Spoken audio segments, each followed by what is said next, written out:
Today we're going to continue reading a Masonic book that's over 100 years old. Actually, I think it's over 120 years old, as it reveals the real meaning of the all-seeing eye within the triangle. All right, so we are continuing to read. Now, if you haven't seen my other videos on this particular Masonic book, that's fine. You don't need to have seen them to understand what we're going to be talking about today.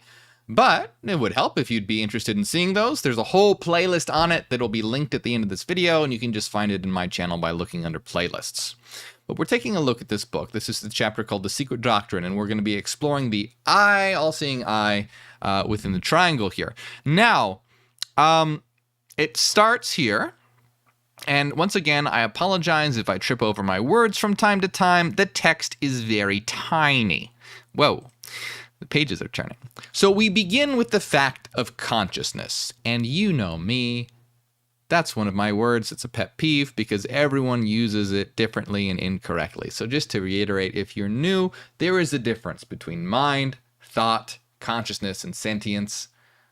Most people use them interchangeably, or they use it very sloppily. But let's continue here and try and set that aside for now. So we begin with the fact of consciousness. Man is not merely a bundle of organs or faculties, he is essentially one.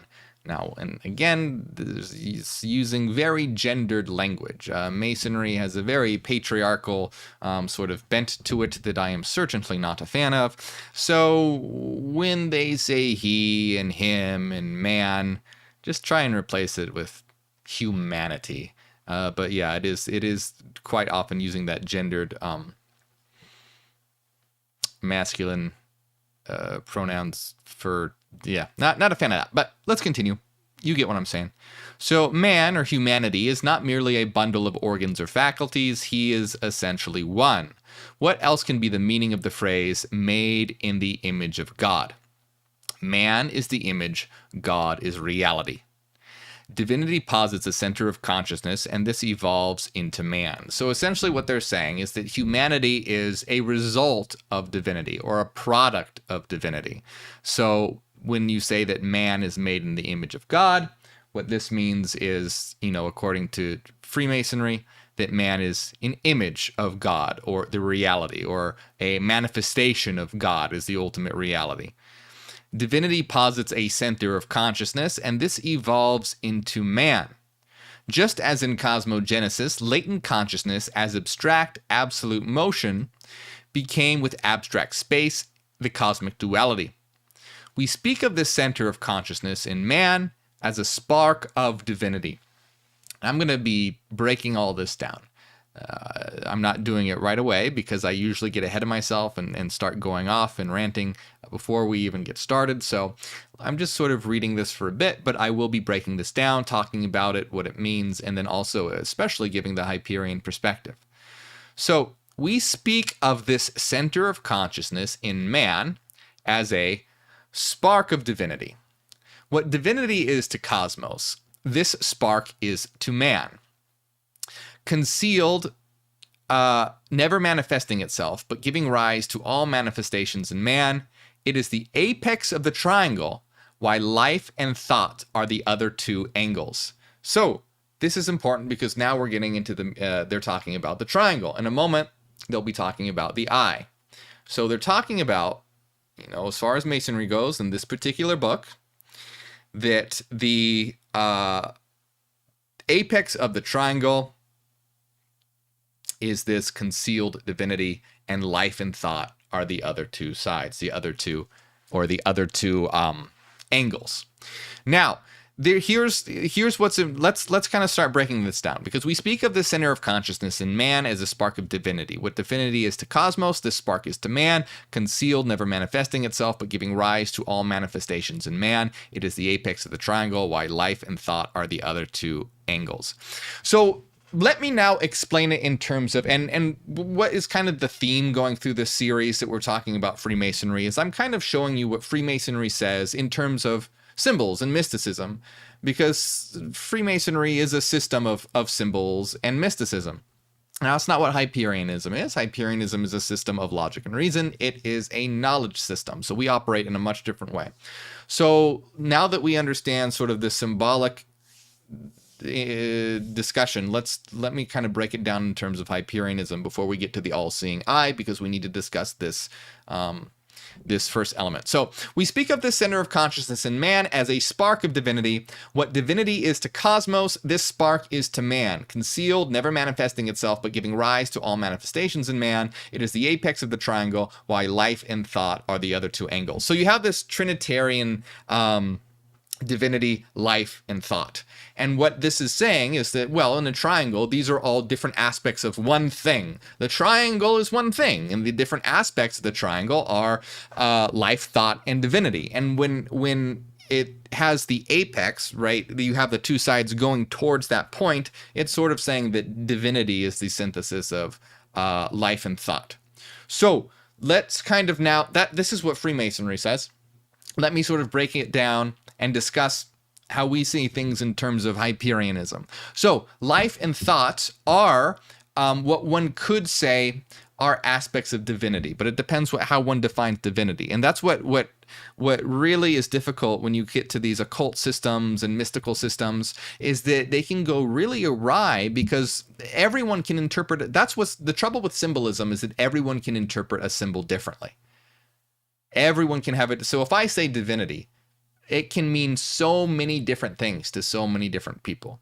Divinity is going to mean something completely different from a philosopher to a scientist to a Christian to a Buddhist to a New Ager.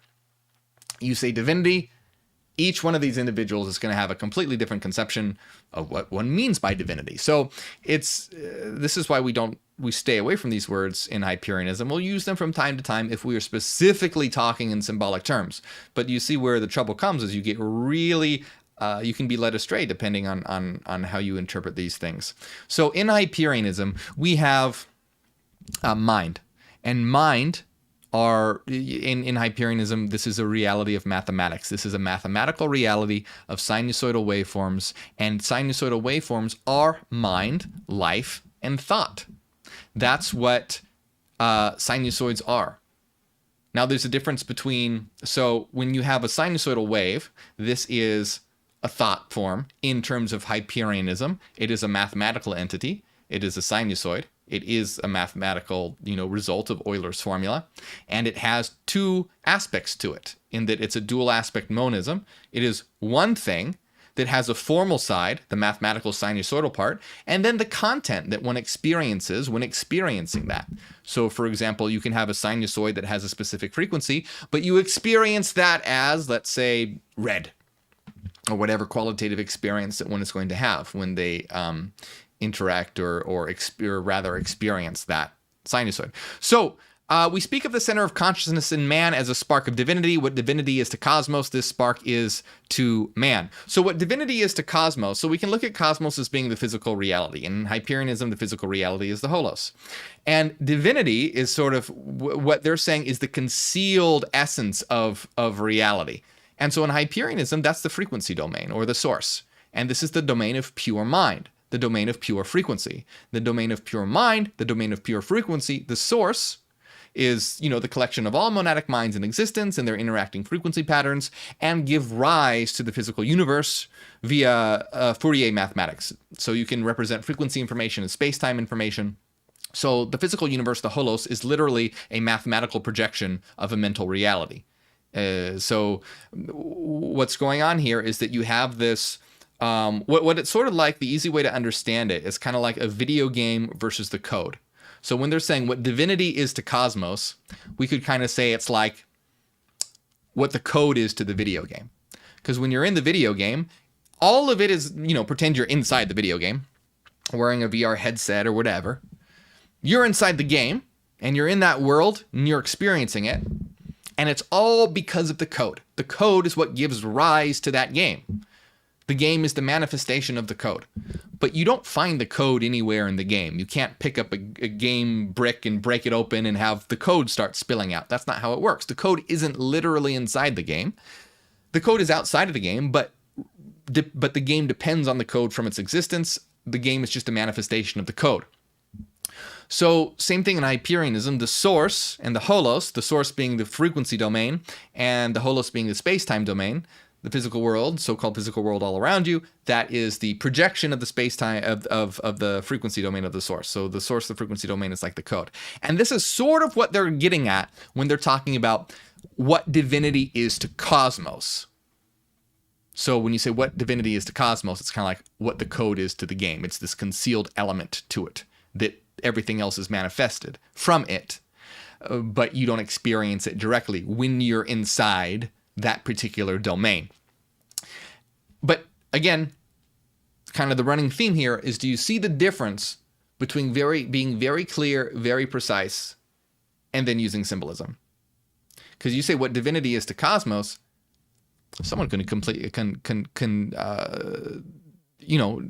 that in a completely different way, interpret that completely differently.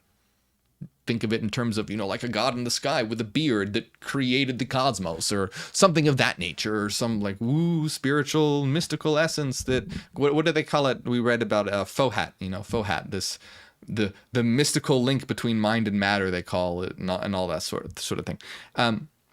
So you see where symbolism can be great, but as long as one understands that it's symbols, and then but has logic and reason behind it. So the point is here to see the difference between having rigorous definitions that are very specific and these very vague symbols that can be interpreted in myriad different ways. So what divinity is to cosmos, this spark is to man, concealed, never manifesting itself, but giving rise to all manifestations in man. It is the apex of the triangle, while life and thought are the other two angles. So again, they have life and thought, and the apex being this concealed element, this which is the apex where life and thought lead to. So what divinity is to cosmos is this spark to man. And, you might find similarities in Gnosticism, where they talk about the pleroma, the realm of divine light, and each one of us being a spark, having that divine spark within us that we must achieve gnosis to realize what we are. But what's going on here is, again, talking in terms of Hyperianism, the source is to the holos, similar to how you are a monadic mind that controls an avatar. So you don't literally generate this avatar. This avatar isn't generated by you specifically. The avatar that you control, or body, is generated by the monadic collective. It's a result of all minds, all thoughts in existence working in an aggregate way. It has to do with Fourier mathematics. Again, wave interference, summation, wave summation. I'm working on keeping things shorter. My streams go on very long. I'm working on keeping them shorter. There's just so much to talk about, but I have so many other videos you can look at for that sort of thing. Where was I? So, what divinity is to cosmos, this spark is to man. You can say, and again, think of humanity and like, man, So, the source is what gives rise to the physical universe. And you aren't your avatar. You are a monadic mind, an eternal mind, a system of frequency information. And that's what every single one of us truly are. Each and every one of us is an evolving system of mathematical information, mathematical frequency information, living mathematics in terms of sinusoidal waves that are both form and content. So you can see how it's this concealed element in that, if I'm looking around right now at the physical world around me, I am not seeing the source. I am not seeing the frequency domain because it's a different domain. This is a projection of that domain, but it is a different domain. So I'm not literally seeing it. Just like when you're in a video game, you're walking around in the video game world with your VR headset on, but you're not seeing the code. You're seeing the video game world. So what the source is to the holos, or what they say, divinity is to cosmos, this spark is to man, you as a monadic mind are to this avatar. And what that kind of means is that as I look around at all the cups and trees and tables and chairs and everything around me, I'm experiencing the physical manifestation of it. I'm not experiencing the source or the frequency domain. I'm experiencing the physical aspect, the projection of it. When I interact with you, I'm experiencing you as an avatar, as a body. I'm not literally seeing your mind. I can't literally see your mind in this domain. It's kind of like, and this is a big confusion, because with the dominance of the illogical, irrational, and fallacious system of materialism that should have been done away with, in the early 1900s, when it was clearly incorrect by the advent of quantum mechanics, and people are slowly starting to turn away from it and turn towards panpsychism, but even that is not correct. What was I saying? Oh, yes. When I see you, I'm not literally seeing your mind. If I were to crack your head open and look at your brain, that's not seeing your mind. If you are asleep and dreaming, I cannot crack your head open and have your dreams spill out into this domain. That's not how it works. So when I look at you, I'm seeing your body. I'm seeing your avatar. I'm not seeing your mind. I can see what your mind does through the motion of your avatar, through your vocalizations, through your expression. I can see the result of your mind, but I'm not seeing your mind directly. I'm seeing your avatar. Just like when I look around at the physical world, I'm seeing the physical world, but I'm not seeing the source. I'm not seeing the frequency domain. When I'm in a video game, I'm not seeing the code, I'm seeing the game. If there's another video game character, I'm seeing that video game character. I'm not seeing, let's say that video game character is controlled by a real person. It's a multiplayer game. Someone else in another country has a VR headset on, let's say, and we're playing a multiplayer game. I'm in my VR headset and I'm seeing their character. I'm not seeing them. I'm seeing their character and what their character does. I'm seeing the consequences. I'm seeing the manifestations of them, but I'm not seeing what their character, but I'm not seeing them directly. I'm seeing what their character does. So this is essentially the idea. And remember here, this is what this book says is what it says. It says, what divinity is to cosmos, the spark is to man, concealed, never manifesting itself, but giving rise to all manifestations in man. It is the apex of the triangle. So what I'm doing here is, when I'm talking about Hyperianism, I'm not necessarily saying, oh, this is what Freemasons believe. I'm showing you what Hyperianism says and how it is much more effective at explaining existence in a way that is not ambiguous.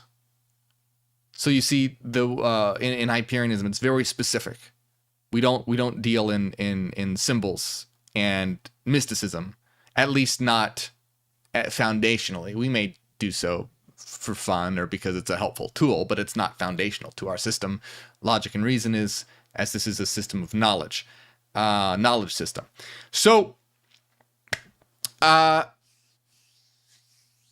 hopefully we can understand that and set that aside now. And continuing,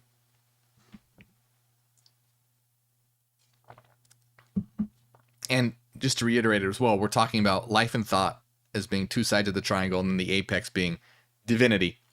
Now, in Hyperianism, we know that this would be mind.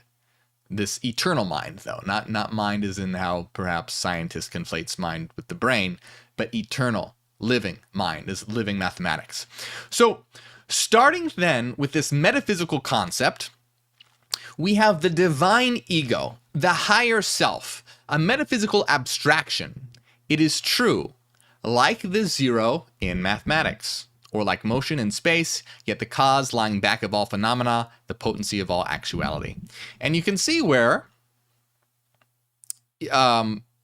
starting with this metaphysical concept, we have the divine ego, the higher self. It is a metaphysical abstraction. It is true, like the zero in mathematics, or like motion in space. So in Hyperianism, it's literally the zero in mathematics. So this higher self, what is this? In Hyperianism, that's you as a mind. You as a monadic mind. You as an eternal monadic mind. That's you. That's your true higher self. That's you in your totality. Who you are, and this is important. This is all going to lead to what the I represents. All of this are important blocks to this. So what you are is an eternal monadic mind. You were never created. You are eternal by your inherent virtue of, well, I'll get to that in a moment. But You as an avatar are just a manifestation of that. It's part of it. Even your ego, your personal ego, who you think you are, your name, your history, where you were born, your likes and dislikes. That's not truly you. That's your avatar perspective. Who you really are is the monadic mind, which is the grand totality of all that you are. So, oh yes, and then, so it is true like the zero in mathematics. So in Hyperianism, it literally is the zero in mathematics. So I told you that you as a mind are eternal. Why are you eternal? Because you're mathematically equivalent to zero. So you, mathematically speaking, there are three concepts that are very important: 0, 1, and infinity. You are one mind, a particular mind, a single mind, one, that contains all possible frequencies within yourself, a full set of Fourier basis waves. And that's where the concept of infinity comes into. But remember, in Hyperianism, we have to look at infinity in a very specific way, as in meaning totality, completeness, fullness, that circle that is complete but never ends, not an unending sequence. So if we understand infinity in that way, as a complete totality that is never ending, like a circle, not an unending sequence, then we can see that you are one mind that is infinite, and that you contain infinite energy, these frequencies, and these frequencies are infinite because they are a manifestation of a circle. When you have sine and cosine, you have a circle. So you can look at these waves as also being, they're cyclical. They are products or equivalent ways of looking at cyclical motion. But anyway, and you are also zero, because since you are a complete set of mathematics, if you are a complete and consistent total set of mathematics, this means every negative value is paired with every positive value. And if you have every negative value paired with every positive value, what do you get? You get zero. So you are a single mind, a unity, one mind, that contains infinity, as in, remember, a very specific type, cyclical, complete, totality.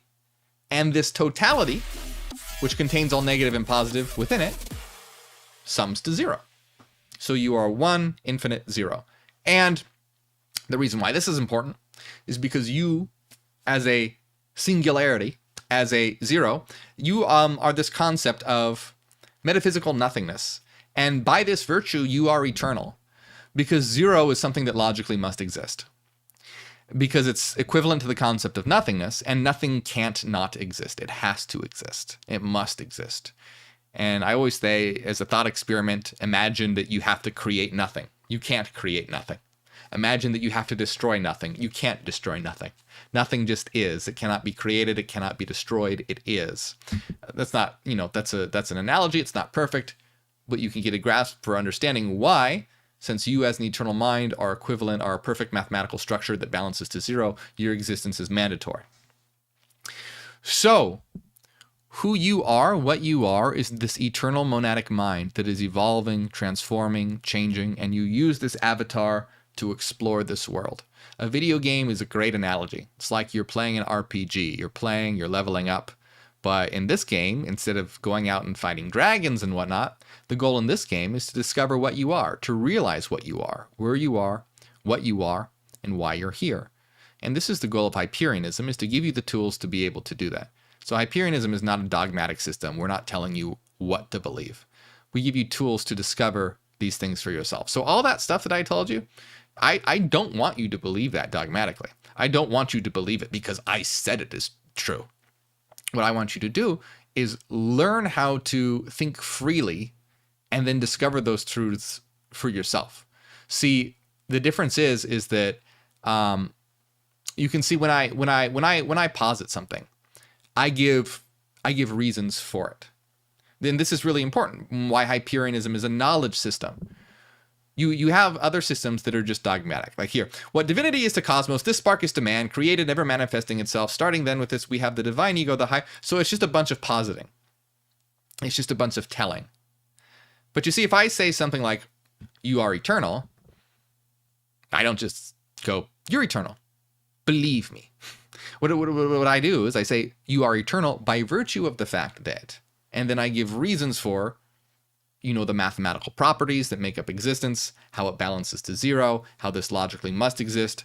And you see how I am, and then it is up to you to examine this with logic and reason.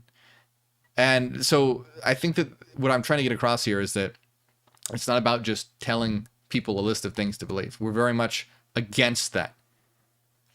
Everything in Hyperianism has a reason. The Hyperianism is founded on the principle of sufficient reason. For everything that exists, there must be a sufficient reason for why it is thus and not otherwise. But let's continue, because we have to get to the I here, and I'm already talking quite a lot. Okay. So starting then with this metaphysical concept, we have the divine ego, the higher self, a metaphysical abstraction. It is true, like the zero in mathematics or like motion in space, yet the cause lying back of all phenomena and potency of all actuality. This is the ego, the thinker, the I am I in man or humanity. So far, it is not conscious, but consciousness, or the cause of it in man's complex nature. It is the all-seeing I. It is Christos, potentially. It is conscience, the sun of righteousness in man's world of being. It attaches to the body and the lower life through mind, of which it is the potency, but not the act, the thinker, but not the thought. So, let me just see if I have to read a little more, if we're good to pause and reflect there. Okay, so let's break this down, because this is where it starts to get critical here. So this is the thinker, the I am I in man. So far, it is not conscious, but consciousness, or the cause of it in man's complex nature. It is the all-seeing I. It is the Christos, potentially. It is conscience, the sum of righteousness, the sun of righteousness in man worlds of being. It attaches to the body and the lower life through mind, of which is the potency, but not the fact, the thinker, not the thought. So in Masonry here, as it is being explained in this particular book, they are positing, so they have the triangle as being life and thought, and the apex being divinity, and this being the all-seeing I, in that it is the higher self, the true self, and the potential Christos, the potential Christ, and it attaches to the body and lower life through mind. So what this means too, especially when it says like the potential Christ, what does that mean, potential Christ? So in Freemasonry and in a lot of different occult systems, again, it's all symbolic. So, they're not talking about the Jesus that evangelicals worship or anything like that. They're talking about Christ as a state of being. So when it says it is Christos potentially, what that means is it is the potential in you to achieve God consciousness. It is the potential of you to open your eye and realize what you are. So you have this idea here of the all-seeing eye represents not your body, but the true essence, the true spark of you that is potential God consciousness. But it is latent. It is not yet actualized because you haven't realized it yet. So the all-seeing eye is the Christ aspect within humanity. The all-seeing eye is the divine God aspect in humanity. And that's why you can see on the back of the dollar bill, you have the pyramid that is being built up towards that all-seeing eye, which has not been completed, but you see that the all-seeing eye is immaterial. If you look at the rest of it, the rest of the pyramid is material, but the all-seeing eye is immaterial. It's that divine aspect, and it's a working towards that divinity within humanity, to unlock that divinity within humanity. Now, this is so in essence, we have this idea of the triangle being life and thought, with the pinnacle being divinity, and the all-seeing eye representing the divine aspect, the divine nature in humanity. Now, what I want to do, that's what this book is positing. That's what this book is saying. Now, I want to talk to you about the I in terms of Hyperianism. Now, what we're about to talk about, I'm not saying that Freemasons believe this. I just read to you what this book on Freemasonry says about it. But I'm going to give you now what Hyperianism talks about, because we have, if you've ever seen like our symbols, we have what we call the I of the Absolute. So what we do here is we go further than this. So what is the I of the Absolute? So to understand this, we have to understand that in Hyperianism, the main goal is to give humanity the tools to reach hyper-awareness, a new level of awareness. Now, this hyper-awareness is a triadic consciousness. There are three aspects to it. There's the avatar aspect, the monadic aspect, and then the absolute aspect. Okay, so there are three aspects. The avatar aspect, or the avatar perspective, is the perspective that most people have today. It's that, oh, I am this body, and my name is, Joe, and I work at a factory or an Apple store, like the computer, not like the fruit. You could work at an Apple store with the fruit. That'd be a very boring store. I don't know if they just have plain old stores with apples. But anyway, the avatar perspective is the perspective that most people have, the most common sense sort of aspect.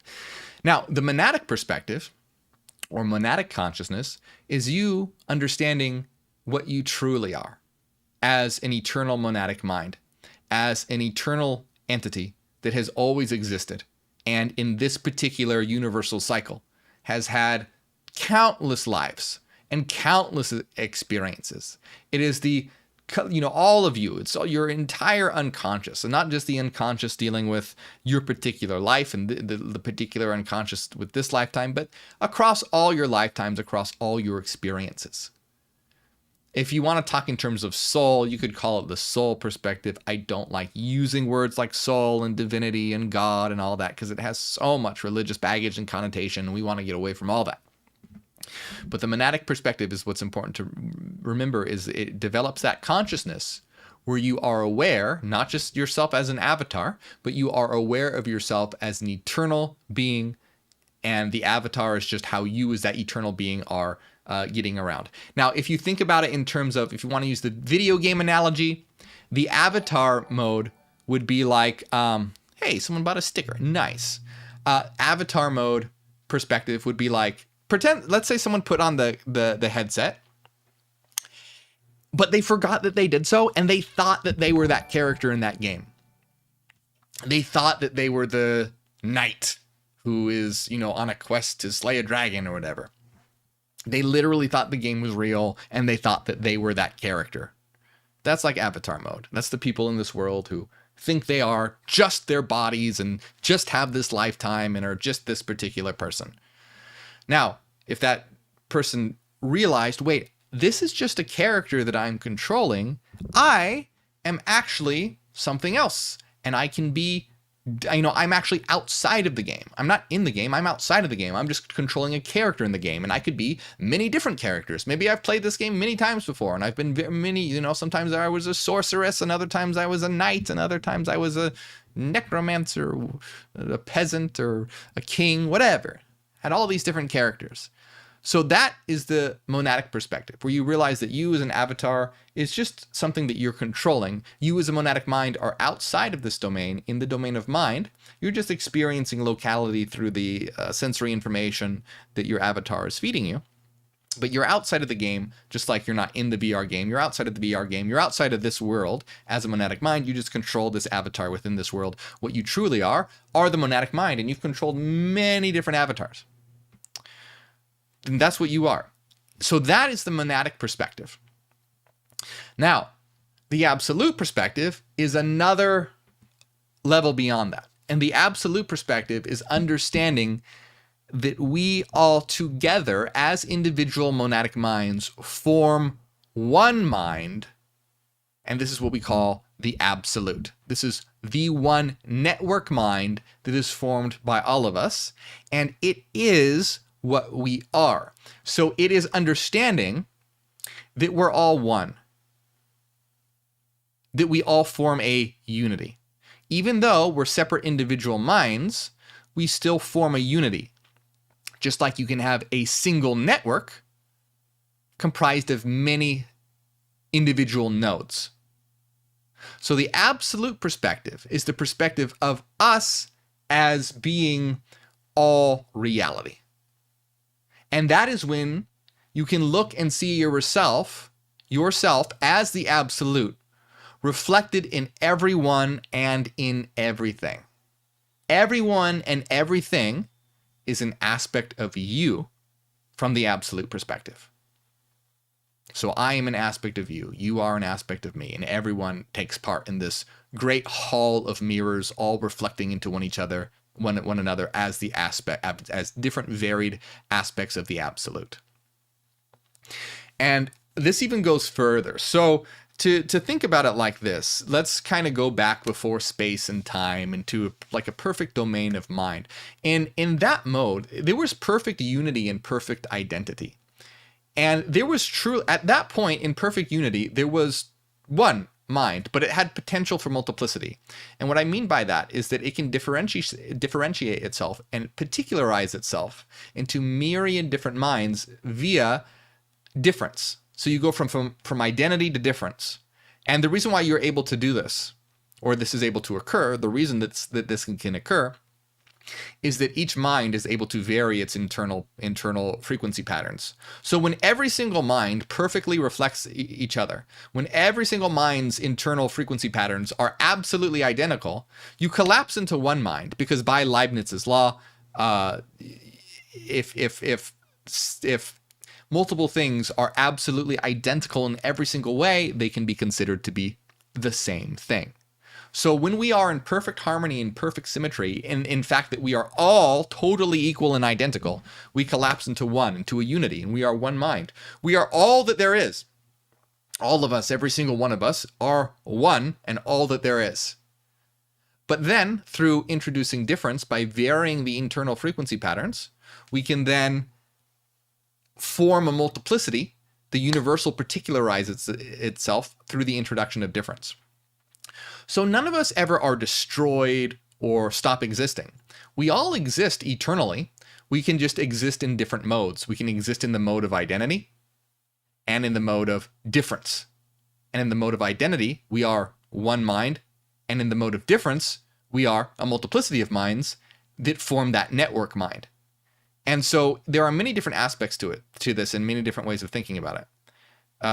And if this is your first time of hearing this, there's probably a lot of information to take in. But it's a complicated thing. My whole channel is devoted to explaining these things. The books I write are devoted to explaining this. The current book that I'm working on is all about this. So you and all of us are, so there's this three different modes, three different perspectives to understand here. The avatar perspective, that's basic. Everyone gets that. That's the one that everyone has. Then the monadic perspective, which is you as an individual eternal mind that is, outside of this domain, that's in the frequency domain, that understands that it's had many different lives, and that's the true you. And then there is the absolute perspective, which is when one realizes that we are one. And that's switching from sort of nodal mode to network mode. Realizing that we are together are that network mind, expressing itself in multiplicity, but can also be in identity. So we are the network mind that can express itself as identity or multiplicity, universality or particularization. So the reason that this is important, and what this has to do with in Hyperianism, what we call the eye of the absolute. So in Hyperianism, what we call the eye of the absolute is the understanding when one becomes aware that they are the absolute and have that absolute perspective. This is the opening of the great eye, because it is the absolute becoming conscious of itself, in that we are the absolute, and we become conscious of it it becomes conscious of itself through us because we are what it is.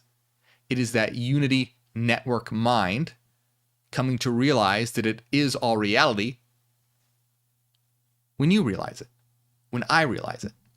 So when I realize it, it's the opening of the great eye in me. When you realize it, it's the opening of the great eye in you. And when we see each other, we recognize each other for what we are, as being reflections of one another. And so as humanity begins to understand what it is and have this absolute perspective, you have this great opening of the eye across multiple individuals, and you have these different perspectives of the absolute coming online and realizing what it is and forming this network. And this is extremely important because it has to do with humanity's next phase of existence, because this is going to happen across the world, and things like the internet and social media and smartphones are laying the foundations for this. It's forming the structure for an awakened network mind, in that it is forming that necessary structure for it to happen globally. And the reason that this is important is because once this does happen globally, we will no longer have a reason for wars, hatred, racism, bloodshed, or any of that. Because all of that is a product of difference and seeing the other as alien and foreign and threatening and the enemy. But when you realize that this is all, we are all in this together because everything is us and there's just us, you don't have that hatred for the other because there is no other. It is just us reflected in a different way. You know, you don't, it's just like different parts of your body. You're not going to attack your own hand if you realize that it's your own hand. You're not going to try and fight your reflection in the mirror. You realize that it's futile and stupid, and you know, you don't want to smash your hand. You know, attacking another country would be like smashing your hand with a hammer. It's just not, you know, as long as, you know, both of them are aware of what each other are and are working together with that consciousness in mind, of course. So the eye of the absolute, remember, in terms of Hyperianism, I'm not saying Freemasonry believes this. This is in terms of Hyperianism, because I read to you what it is in Masonry here. In Hyperianism, the eye of the absolute is that achievement of the absolute perspective. And as more and more people start to actualize that perspective and realize what they are, the absolute becomes more conscious, because I am the absolute and you are the absolute. And so this is why I want to help wake humanity up, because I'm helping wake myself up. Do you see? Because I am the absolute. And the people out there are the absolute as well, but they don't realize it yet. So that's the portion of me/us that's not yet conscious. It's the sleeping unconscious portion. Just like you as an individual have your conscious, you know, your consciousness, and then there's also the unconscious, and you can work to make your unconscious conscious and bring it into consciousness. Helping others, giving others the tools to reach this absolute awareness is you making your unconscious conscious from the absolute perspective. It's the awakening of the absolute. That's why it's the symbol of the opening of the eye in terms of Hyperianism. In Hyperianism, that's what the opening of the eye is. The opening of the eye, again, in Hyperianism, is waking up the absolute. Waking up that realization in humanity that we are reflections of one and aspects of one mind. We still have separate, unique identities, because remember, there's still the monadic perspective. But just like there are multiple nodes in a network, you have the one network, and this network can express itself as identity or multiplicity. But either way, it is one. And we are always eternal. We never, disintegrate or stop existing. Your existence is mandatory. You will always exist. We will always exist. We are all there is. There is nothing but us. We are the absolute. And, I I did a video on H.P. Lovecraft called "Is H.P. Lovecraft's Dark God is Actually Real" or something like that. It's kind of it's kind of a silly video in a certain way, but it's actually one of my favorite videos that I've done because I think it's a really good way to illustrate this point because it's hard to grasp for a lot of people. But this idea that we are all reflections of each other it's part of the next level of consciousness. Hyper-awareness is not just that, but that's an important component to it. It's a very important component to it. And what it is, and once you realize it, it's obvious. It's kind of like someone who doesn't recognize themselves in the mirror, trying to get them to, hey, that's you. That's actually you. And when someone would realize this, they reach a new level of consciousness. And before it seems, and then it's like obvious, like, oh, wow, that is me. I didn't realize that.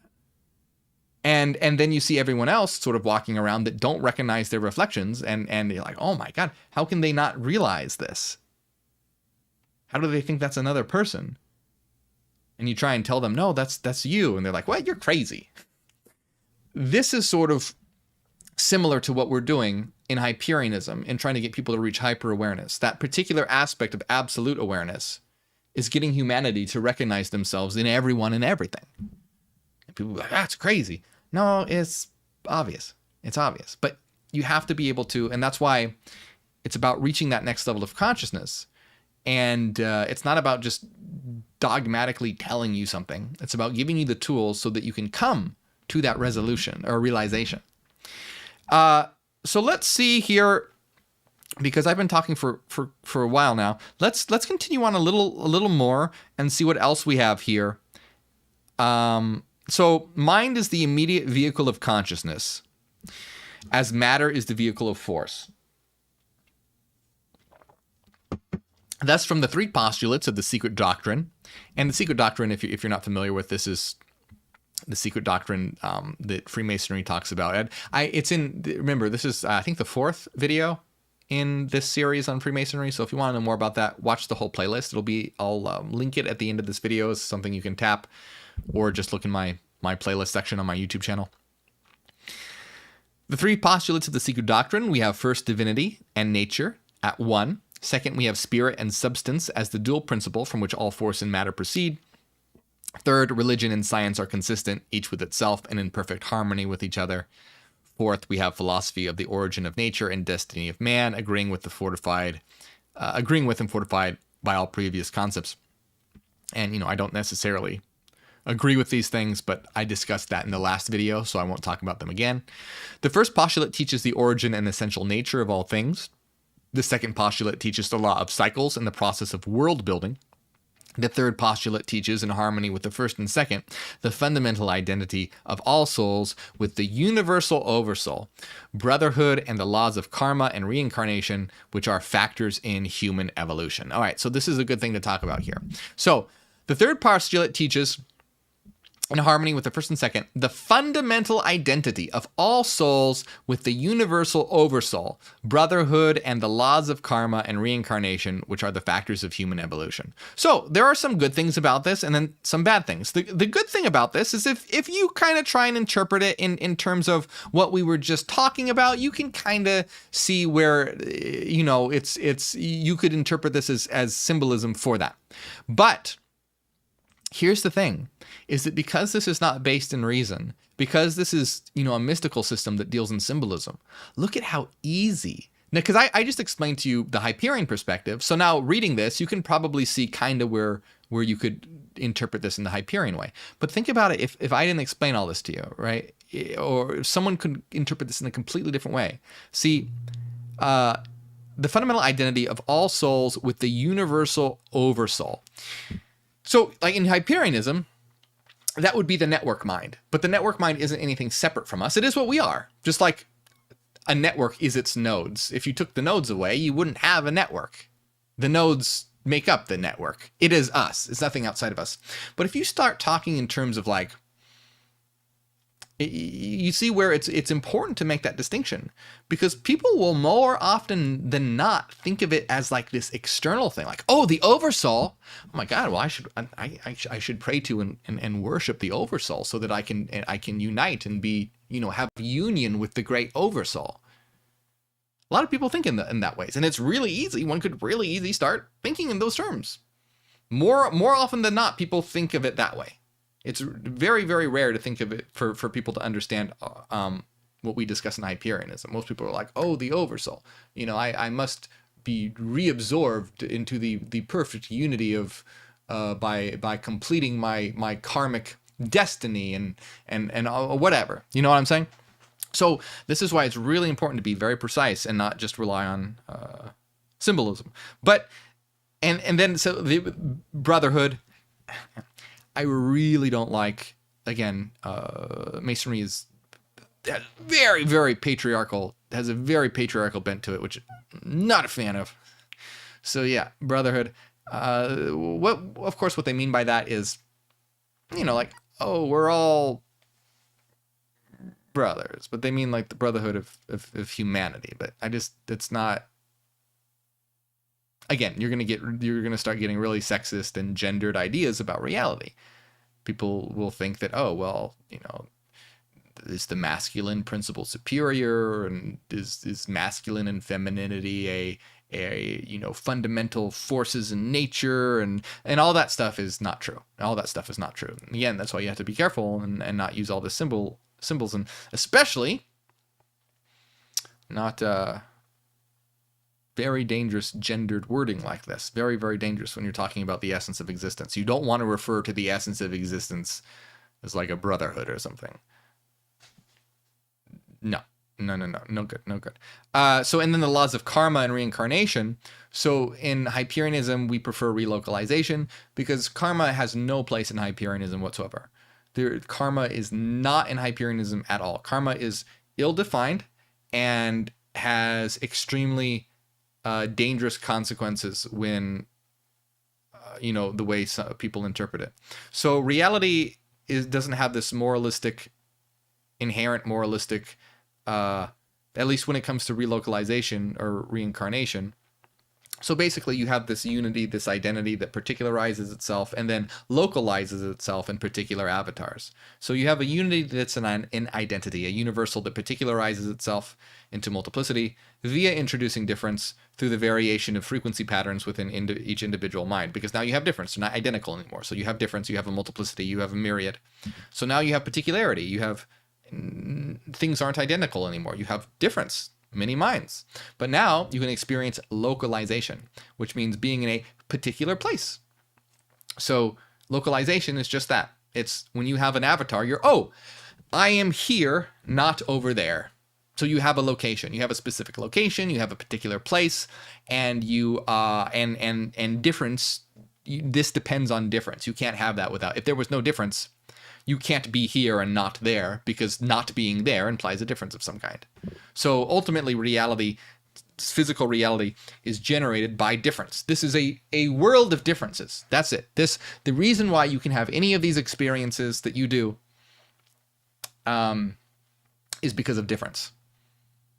I am here. This is green and not red. I am here and not there. You are, tall and I am short. And all these differences are what make up this experience that we're having right now. And why? Because it'd be really fucking boring and lonely to be an identity for eternity. Wouldn't be fun. It would be hell. Just be sitting there. Think of the horror of that. So we differentiate ourselves and throw ourselves into multiplicity to have this varied experience of difference, to have fun. That's kind of my point here too. It's like, can y'all stop killing each other for 2 fucking seconds so we can enjoy this? Because we can enjoy this. We can build brilliant new world, brilliant new society, have brilliant experiences, come to greater understanding, greater knowledge, have meaningful experiences, have purpose in life. But no, people want to, build rockets, dick-shaped rockets in space because they got lots of money while people, starve to death and go hungry. And then you have these countries that are going to war with each other because one country doesn't worship the god of the, this sky and this. Anyway, I'm not going to get into it. I'm getting off track anyway. You get what I'm saying. So where was I? Yes. So you can see here that it's getting to, like, again, this is not, I know it always seems like I'm knocking this, and I am in a certain way, in that I'm saying it's kind of dangerous. It's dangerous. You can build dangerous religions. Mainstream religion results from all this misunderstanding and misconceptions based on symbolism. But this is a lot better than mainstream religion, because when you start talking about this idea of divinity within each person and harmony with the universal oversoul and all that, that's a lot better. And unlocking, the potential Christos and all that, that's a lot better than, praying to a guy who died on a cross so that you don't go to the fiery place when you die. It's better than that. So, good in that case. But I do want to greatly emphasize why it is important to think of terms in logic and reason. So I've told you, we've read a little bit about the triangle and the all-seeing eye in terms of Freemasonry. And then I gave you the perspective of Hyperianism and what we call the eye of the absolute, and how it's the awakening of the absolute through us, in all of us, when we come to realize what we are and seeing ourselves reflected in every single one of us and in everything. A dog doesn't recognize its own reflection. It just barks at it because it thinks it's another dog. A human recognizes itself in the reflection, but doesn't recognize itself in everything and in everyone. We as Hyperians recognize ourselves in everything and in everyone. And this is why this is literally a new form of consciousness. I think a lot of times people think, because it's such a like cliche buzzword these days to be like, oh yeah, consciousness. But this is literally a new phase of consciousness that will bring, when humanity understands this, and this is Hyperianism's goals, is education, giving people the tools to understand this and unlock this within themselves. We will change and go to a new phase of existence. Because in Hyperianism, we have these the three phases of first survival, then a planetary civilization, and then planetary independence. Right now, we need to transition from survival to a planetary civilization, because humanity is still stuck in self-aware survival mode. We need to step into hyper-aware planetary civilization, where instead of focusing on survival, we're focusing on thriving. Instead of thinking about, how am I going to survive? How am I going to make enough money? How am I going to put food on the table? I hope I don't die from a nuclear war, or whatever. Instead of worrying about survival constantly. Instead, we're all focusing on thriving. Can you imagine what a beautiful world we'll have? Instead of focusing all the trillions of dollars into, weapons for our own self-destruction, and all this mindless, waste that billionaires that spend or hoard. Instead of, imagine all that time, energy, focus, resources, money, all the, time and war spent on war and all that stuff. Imagine all that focused instead on creating a better life for the individual and the collective. And that's what Hyperianism's goal is with teleocracy, a purposeful society, a society with purpose, a purpose for creating a better life for every individual and the collective. Just imagine that. It's not. And as soon as humanity recognizes what they are, see themselves in their reflection, we can do that. We can build that. We can have that. It's not a utopian dream. We can build it. We just have to start. Don't fall for the lie that it is impossible, because if you believe that it's impossible, then it will be, because you'll never start to make change. It all begins in the mind. It all becomes with an idea. Everything around you originated in the mind in some way or another. So in order to create a new world, you have to be able to dream big and realize that your big dreams can be more than dreams. They can be actuality. And by our will, it will be done. So, I think we're going to end this one here because I'm trying to keep these at least under an hour, but I hope you enjoyed that. Check out my other videos. I have a whole playlist on these series. I have so many more videos on my channel talking about all this. And if you enjoy my work, consider supporting on Patreon. It helps out a lot. There should be a link that pops up right over here. And if you ever felt like you've gotten something from my work or learned something, or whatever, consider supporting on Patreon. It really helps. You'll get access to our weekly secret live streams, our hidden Discord server, The Citadel. If you are a member of Patreon, when I release my new book, you'll get your name in the credits, and it's a great time to support. I appreciate it very much. And I want to give a shout out to everyone who does support, especially Renaissance Fairy, Cassidy, Michael, Angela, Maria, Jordy, Top of the World, and hey, look at that. It's Zach, awesome Zach, and everyone else who supports as well. You guys are great. Thank you so much. I appreciate it.